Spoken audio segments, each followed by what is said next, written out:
ನಮಸ್ಕಾರ. ಮುಖ್ಯಾಂಶಗಳು. ವಾಯುಸೇನೆ ವಿಂಗ್ ಕಮಾಂಡರ್ ಅಭಿನಂದನ್ ಇಂದು ತಾಯ್ನಾಡಿಗೆ ಮರಳುವ ನಿರೀಕ್ಷೆ. ವಾಘಾ ಗಡಿಯಲ್ಲಿ ಸ್ವಾಗತಕ್ಕೆ ದೇಶ ಸಜ್ಜು. ಭಯೋತ್ಪಾದನೆ ವಿರುದ್ಧ ಭಾರತದ ಹೋರಾಟಕ್ಕೆ ಅಮೆರಿಕ ಬೆಂಬಲ. ಜೈಷ್ ಎ ಮೊಹಮ್ಮದ್ ನಿಷೇಧಿಸಲು ವಿಶ್ವ ಸಮುದಾಯಕ್ಕೆ ಕರೆ. ಕೇಂದ್ರ ಸರ್ಕಾರದಿಂದ ಜಮ್ಮು ಕಾಶ್ಮೀರದ ಜಮಾತ್ ಎ ಇಸ್ಲಾಮಿ ಸಂಘಟನೆಗೆ 5 ವರ್ಷಗಳ ನಿಷೇಧ. ಹಾಗೂ ಗದಗ್ ಕಲಬುರಗಿಗೆ ಕೇಂದ್ರ ಬರ ಅಧ್ಯಯನ ತಂಡ ಭೇಟಿ ಪರಿಶೀಲನೆ.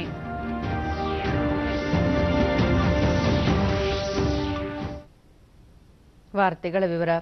ಜಾಗತಿಕ ಸಮುದಾಯ ಹಾಗೂ ಭಾರತದ ಒತ್ತಡಕ್ಕೆ ಮಣಿದಿರುವ ಪಾಕಿಸ್ತಾನ ತನ್ನ ವಶದಲ್ಲಿರುವ ಭಾರತೀಯ ವಾಯುಪಡೆಯ ವಿಂಗ್ ಕಮಾಂಡರ್ ಅಭಿನಂದನ್ ವರ್ಧಮಾನ್ ಬಿಡುಗಡೆಗೆ ಸಮ್ಮತಿಸಿದ್ದು, ಅವರು ಇಂದು ತವರಿಗೆ ಮರಳುವ ನಿರೀಕ್ಷೆ ಇದೆ. ಭಾರತೀಯ ವಾಯುಗಡಿ ಉಲ್ಲಂಘಿಸಿದ್ದ ಪಾಕಿಸ್ತಾನ ಯುದ್ಧ ವಿಮಾನಗಳನ್ನು ಹಿಮ್ಮೆಟ್ಟಿಸುವ ಕಾರ್ಯಾಚರಣೆಯಲ್ಲಿ ತೊಡಗಿದ್ದ ಅಭಿನಂದನ್ ಅವರನ್ನು ಪಾಕಿಸ್ತಾನ ಸೇನೆ ಬಂಧಿಸಿತ್ತು. ಆದರೆ ಅಭಿನಂದನ್ರನ್ನು ವಶದಲ್ಲಿಟ್ಟುಕೊಳ್ಳಲು ಪಾಕಿಸ್ತಾನಕ್ಕೆ ಯಾವುದೇ ಕಾರಣ ಇರಲಿಲ್ಲ ಎಂದು ಭಾರತ ಖಂಡಿಸಿತ್ತು. ಹಲವು ದೇಶಗಳ ಒತ್ತಡದ ಹಿನ್ನೆಲೆಯಲ್ಲಿ ಅಭಿನಂದನ್ ವರ್ಧಮಾನ್ ಶುಕ್ರವಾರ ಬಿಡುಗಡೆಗೊಳಿಸುವುದಾಗಿ ಪಾಕಿಸ್ತಾನ ಪ್ರಧಾನಿ ಇಮ್ರಾನ್ ಖಾನ್ ನಿನ್ನೆ ನಡೆದ ಜಂಟಿ ಅಧಿವೇಶನದಲ್ಲಿ ಪ್ರಸ್ತಾಪಿಸಿದ್ದರು.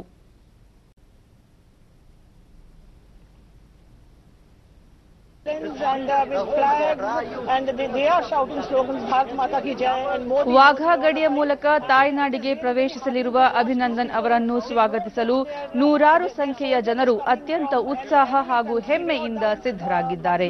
ಅಭಿನಂದನ್ ಅವರನ್ನು ಮುಕ್ತಗೊಳಿಸುವಂತೆ ಪಾಕಿಸ್ತಾನ ಸರ್ಕಾರಕ್ಕೆ ಭಾರತ ತಾಕೀತು ಮಾಡಿತ್ತು. ಭೂ, ನೌಕಾ ಹಾಗೂ ವಾಯುಸೇನೆ ಮುಖ್ಯಸ್ಥರು ನಿನ್ನೆ ನಡೆಸಿದ ಜಂಟಿ ಸುದ್ದಿಗೋಷ್ಠಿಯಲ್ಲಿ ವಿಂಗ್ ಕಮಾಂಡರ್ ಅಭಿನಂದನ್ ಅವರ ಕ್ಷೇಮ ವಾಪಸಾತಿಗೆ ಆಶಿಸಿದ್ದರು. Success. The IAF also showed parts of the Amram missiles as proof that Pakistan used F-16 aircraft to attack Indian military establishments on Wednesday. Here's a report.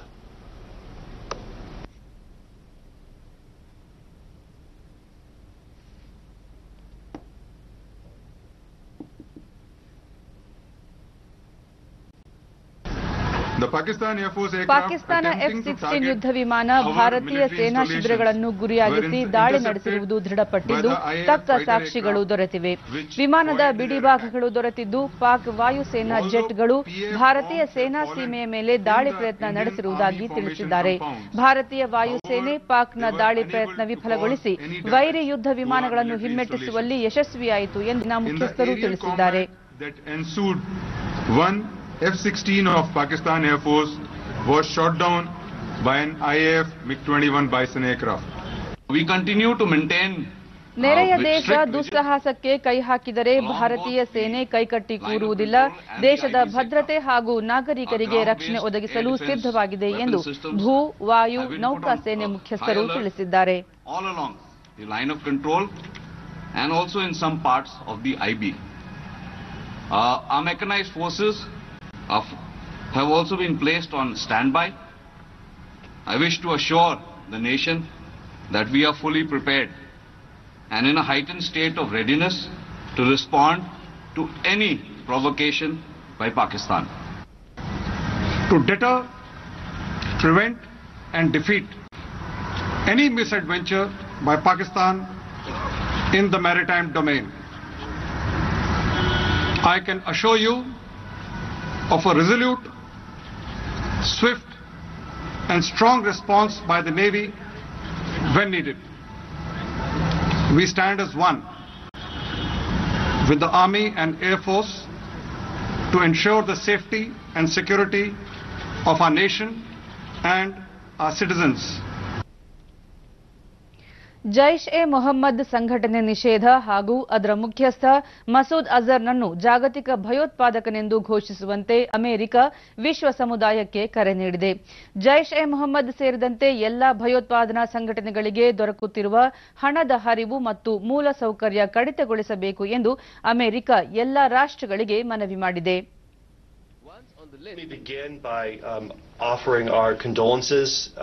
ಸಂಘಟನೆಯು Pulwama ದಾಳಿಯಲ್ಲಿ ಭಾರತೀಯ ಯೋಧರನ್ನು ಹತ್ಯೆಗೈದಿರುವುದನ್ನು ಅಮೆರಿಕ ತೀವ್ರವಾಗಿ ಖಂಡಿಸಿದ್ದು ಅಂತಹ ಕೃತ್ಯಗಳು ಮರುಕಳಿಸದಿರಲು ಸಹಕರಿಸುವಂತೆ ಅಮೆರಿಕದ ಭಯೋತ್ಪಾದನಾ ವಿರೋಧಿ ವಿಭಾಗದ ಸಂಚಾಲಕ ನಾಥನ್ ಎ ಸೇಲ್ಸ್ ತಿಳಿಸಿದ್ದಾರೆ. ಎಲ್ಲಾ ರಾಷ್ಟ್ರಗಳು ತಮ್ಮ ಕಾನೂನಿನ ಅಡಿಯಲ್ಲಿ ಭಯೋತ್ಪಾದನೆ ಹತ್ತಿಕ್ಕುವತ್ತ ಹೆಜ್ಜೆಗಳನ್ನಿಡಬೇಕು ಎಂದು ಒತ್ತಾಯಿಸಿದ್ದಾರೆ. Unilateral efforts that we're taking under our own laws with multilateral efforts. We call on other countries to follow our lead, and we call on the international community as a whole to follow our lead in designating this organization and its leadership.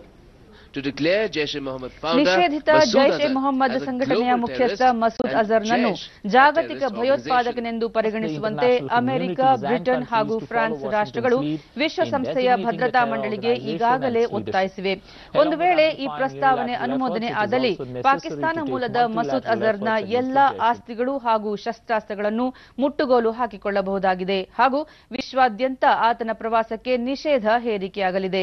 ರಾಷ್ಟ್ರೀಯ ಭದ್ರತಾ ಮಂಡಳಿಯ ಶಾಶ್ವತ ಸದಸ್ಯತ್ವ ಹೊಂದಿರುವ America, Britain ಹಾಗೂ France ರಾಷ್ಟ್ರಗಳ ಈ ಪ್ರಸ್ತಾವನೆಗೆ ರಷ್ಯಾ ಕೂಡ ಬೆಂಬಲಿಸಿದೆ.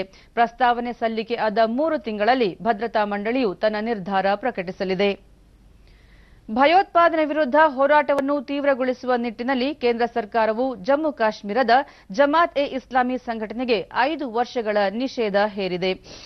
ಪ್ರಾದೇಶಿಕ ಸಮಗ್ರತೆಗೆ ಧಕ್ಕೆಯುಂಟು ಮಾಡುವ ಚಟುವಟಿಕೆಗಳಲ್ಲಿ ತೊಡಗಿದ್ದ ಕಾರಣ ಅಕ್ರಮ ಚಟುವಟಿಕೆ ತಡೆ ಕಾಯ್ದೆ ಅನ್ವಯ ಕೇಂದ್ರ ಸರ್ಕಾರ ಜಮಾತ್ ಎ ಇಸ್ಲಾಮಿ ವಿರುದ್ಧ ಈ ಕ್ರಮ ಕೈಗೊಂಡಿದೆ. ಭದ್ರತೆ ಕುರಿತು ಪ್ರಧಾನಿ ನರೇಂದ್ರ ಮೋದಿ ಅವರ ನೇತೃತ್ವದಲ್ಲಿ ಸಭೆ ನಡೆದ ಬಳಿಕ ಗೃಹ ವ್ಯವಹಾರಗಳ ಸಚಿವಾಲಯವು ನಿನ್ನೆ ಈ ನಿರ್ಧಾರ ಪ್ರಕಟಿಸಿದೆ.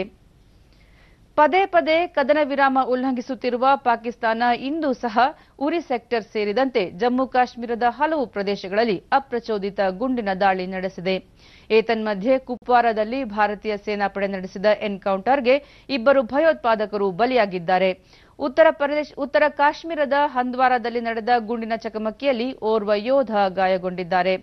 ಕ್ರಾಲ್ಗಂಡ್ ಪ್ರದೇಶದಲ್ಲಿ 3 ಭಯೋತ್ಪಾದಕರು ಅಡಗಿದ್ದಾರೆ ಎಂಬ ಖಚಿತ ಮಾಹಿತಿ ಮೇರೆಗೆ ಸೇನೆ ಕಾರ್ಯಾಚರಣೆ ಕೈಗೊಂಡಿತ್ತು. ಇಸ್ಲಾಮಿಕ್ ಸಹಕಾರ ಸಂಘಟನೆಯ ವಿದೇಶಾಂಗ ಸಚಿವರ ಸಭೆಯಲ್ಲಿ ಭಾಗವಹಿಸಲು ಭಾರತದ ವಿದೇಶಾಂಗ ಸಚಿವೆ ಸುಷ್ಮಾ ಸ್ವರಾಜ್ ನಿನ್ನೆ ಅಬುಧಾಬಿ ತಲುಪಿದರು.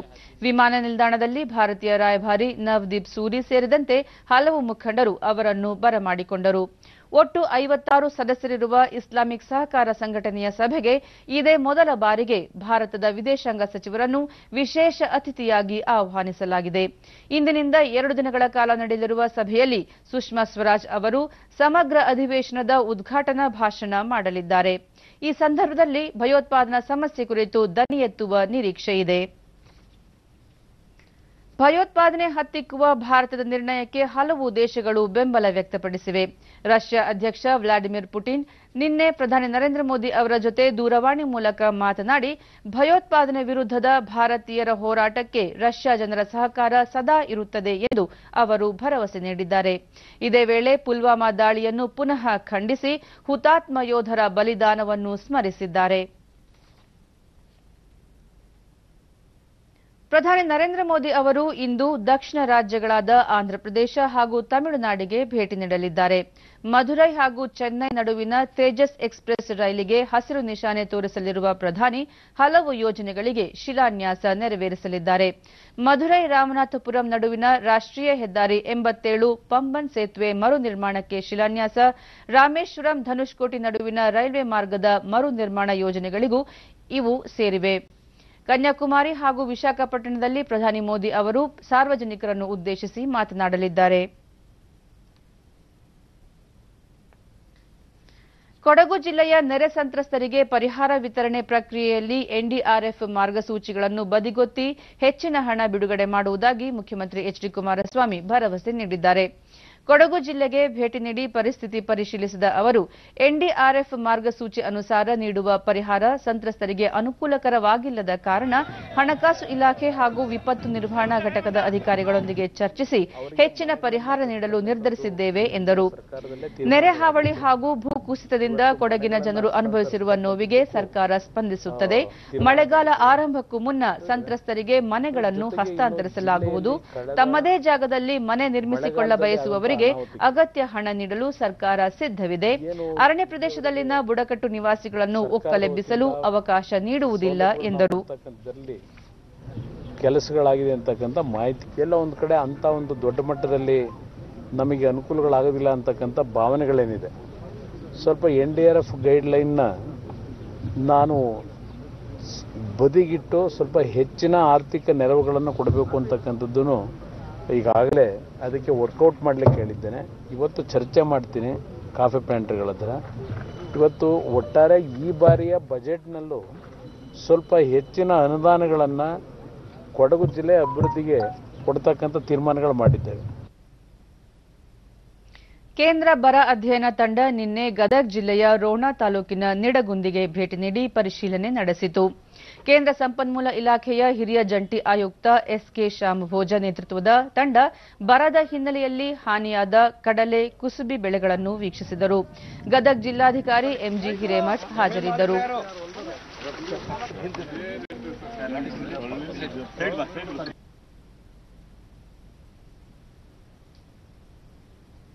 ನಮಗೆ ಯಾವುದೇ ಮಳೆನೂ ಆಗಲಿಲ್ಲ, ಯಾವುದೇ ಪೀಕು. ರೈತ ಜಗದೀಶ್, ಧಾರವಾಡ ಜಿಲ್ಲೆಯಲ್ಲೇ ನಿಡಗುಂದಿ ಗ್ರಾಮ ಕಡಲೆ ಬೆಳೆಗೆ ಪ್ರಸಿದ್ಧಿ ಪಡೆದಿದೆ. ಆದರೆ ಕಳೆದ 4 ವರ್ಷಗಳಿಂದ ಮಳೆ ಇಲ್ಲದೆ ಬೆಳೆ ಸಂಪೂರ್ಣ ನಾಶವಾಗಿದೆ ಎಂದು ಬೇಸರ ವ್ಯಕ್ತಪಡಿಸಿದರು.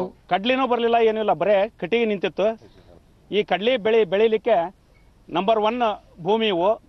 ಇಂಥ ಭೂಮಿಗೆ ರೈತನಿಗೆ ತೊಂದರೆ ಆಗಿರೋದ್ರಿಂದ ರೈತರಿಗೆ ಪರಿಹಾರವನ್ನು ಕೊಡಬೇಕು, ಸೂಕ್ತ ಪರಿಹಾರವನ್ನು ಕೊಡಬೇಕು ಅಂತ ಹೇಳಿ ಅವರಲ್ಲಿ ನಾವು ಮನವಿ ಮಾಡಿಕೊಡ್ತೀವಿ. ನೀವು ಅಂತಂದು ಪ್ರಧಾನಮಂತ್ರಿ ಅವರಿಗೆ. ಮತ್ತೋರ್ವ ರೈತ ಶರಣಪ್ಪ, 3 ವರ್ಷಗಳಿಂದ ಬರ ಅಧ್ಯಯನ ತಂಡ ಬಂದು ಪರಿಶೀಲನೆ ನಡೆಸುತ್ತಿದೆ. ಆದರೆ ಇಲ್ಲಿಯವರೆಗೆ ಯಾವುದೇ ಪರಿಹಾರ ದೊರೆತಿಲ್ಲ. ಸಂಕಷ್ಟದಲ್ಲಿರುವ ರೈತರಿಗೆ ನೆರವು ನೀಡಿಲ್ಲ ಎಂದರು. ನೀರಿಲ್ಲ, ದನಕ್ಕೆ ಮೇವಿಲ್ಲ. ಈಗ ನೋಡ್ತೀರ, ಈಗ ನೋಡಿದ್ರಲ್ಲ ಏನು ರಿಪೋರ್ಟ್ ಎಲ್ಲ, ಅವ್ರು ಏನ್ ರಿಪೋರ್ಟ್ ಕೊಡ್ತಾರೋ, ಇವ್ರು ಏನ್ ತಗೊಂಡು ಹೋಗ್ತಾರೋ, ನಮಗೆ ಅದು ಬೇಕಾಗಿಲ್ಲ. ಎಲ್ಲರಿಗೂ ಗೊತ್ತಿದ್ದೈತಿ, ಇಡೀ ಜಗತ್ತಿಗೆ ಗೊತ್ತೈತಿ ಏನಾಗೈತೆ ಅನ್ನೋದು ಎಲ್ಲರಿಗೂ ಗೊತ್ತೈತಿ. ಮನಸ್ಸಿನ ಏನ್ ತಗೊಂಡು ರಿಪೋರ್ಟ್ ತಗೊಂಡು ಏನ್ ಮಾಡ್ತಾರ, ನಮ್ಗೆ ಪರಿಹಾರ ಸೂಕ್ತ ಇಲ್ಲಿ ಬರಬೇಕು. ಬರಪೀಡಿತ ಪ್ರದೇಶಗಳ ಅಧ್ಯಯನಕ್ಕೆ ರಾಜ್ಯಕ್ಕೆ ಆಗಮಿಸಿರುವ ಕೇಂದ್ರದ ತಂಡ ನಿನ್ನೆ ಕಲಬುರಗಿ ಜಿಲ್ಲೆಗೆ ಭೇಟಿ ನೀಡಿ ಪರಿಶೀಲನೆ ನಡೆಸಿತು. ತಂಡದ ನೇತೃತ್ವ ವಹಿಸಿದ್ದ ಕೇಂದ್ರ ಗ್ರಾಮೀಣಾಭಿವೃದ್ಧಿ ಸಚಿವಾಲಯದ ಜಂಟಿ ಕಾರ್ಯದರ್ಶಿ ಡಾ ಸುಪರ್ಣ ಪಚೌರಿ ರೈತರೊಂದಿಗೆ ಮಾತುಕತೆ ನಡೆಸಿ ಪರಿಹಾರದ ಭರವಸೆ ನೀಡಿದರು. ರಾಜ್ಯಾದ್ಯಂತ ಇಂದಿನಿಂದ ದ್ವಿತೀಯ PUC ಪರೀಕ್ಷೆ ಆರಂಭವಾಗಿದ್ದು 6,73,606 ವಿದ್ಯಾರ್ಥಿಗಳು ಪರೀಕ್ಷೆ ಬರೆಯಲಿದ್ದಾರೆ. ಇಂದಿನಿಂದ ಆರಂಭವಾಗಿರುವ ಪರೀಕ್ಷೆ ಮಾರ್ಚ್ 18ಕ್ಕೆ ಮುಕ್ತಾಯಗೊಳ್ಳಲಿದೆ. ಎಲ್ಲಾ ಪರೀಕ್ಷಾ ಕೇಂದ್ರಗಳಲ್ಲಿ ವಿದ್ಯಾರ್ಥಿಗಳ ನೋಂದಣಿ ಸಂಖ್ಯೆಯ ನಮೂದು ಕಾರ್ಯ ನಿನ್ನೆಯೇ ಮುಕ್ತಾಯಗೊಂಡಿದ್ದು ಯಾವುದೇ ರೀತಿಯ ಅಕ್ರಮಗಳು ನಡೆಯದಂತೆ ಕಟ್ಟೆಚ್ಚರ ವಹಿಸಲಾಗಿದೆ. ಇಂದು 10ರಿಂದ 1:30ರವರೆಗೆ ಭೌತಶಾಸ್ತ್ರ ಹಾಗೂ ಅರ್ಥಶಾಸ್ತ್ರ ಪರೀಕ್ಷೆ ನಡೆಯಲಿದೆ. ಒಟ್ಟು 6,73,606 ವಿದ್ಯಾರ್ಥಿಗಳಲ್ಲಿ 3,38,868 ಬಾಲಕರು ಹಾಗೂ 3,34,738 ಬಾಲಕಿಯರು ಇದ್ದಾರೆ.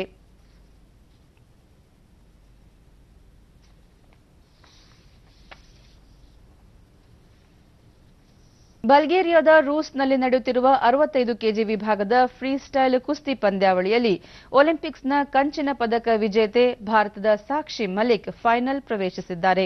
ನಿನ್ನೆ ನಡೆದ ಸೆಮಿಫೈನಲ್ಸ್ನಲ್ಲಿ ಫಿನ್ಲೆಂಡ್ನ ಪೆಟ್ರಾ ಒಲಿ ಅವರನ್ನು 4-1 ಅಂಕಗಳ ಅಂತರದಲ್ಲಿ ಸೋಲಿಸಿದರು. ಇಂದು ನಡೆಯಲಿರುವ ಫೈನಲ್ಸ್ನಲ್ಲಿ ಸ್ವೀಡನ್ನ ಹೆನ್ನಾ ಜಾನ್ಸನ್ ಅವರನ್ನು ಎದುರಿಸಲಿದ್ದಾರೆ.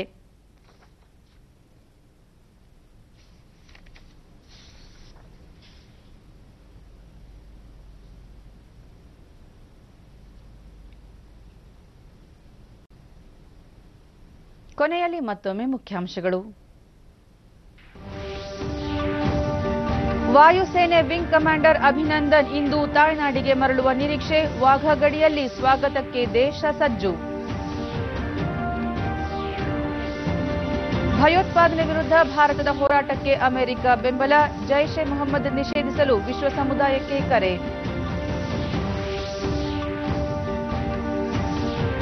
ಕೇಂದ್ರ ಸರ್ಕಾರದಿಂದ ಜಮ್ಮು ಕಾಶ್ಮೀರದ ಜಮಾತೆ ಇಸ್ಲಾಮಿ ಸಂಘಟನೆಗೆ 5 ವರ್ಷಗಳ ನಿಷೇಧ.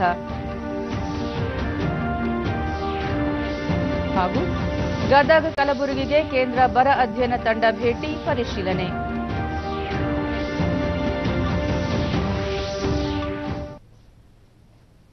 ನಮ್ಮ ಮುಂದಿನ ವಾರ್ತಾ ಪ್ರಸಾರ ಮಧ್ಯಾಹ್ನ 1 ಗಂಟೆಗೆ ಚಂದನದಲ್ಲಿ. ನಮಸ್ಕಾರ.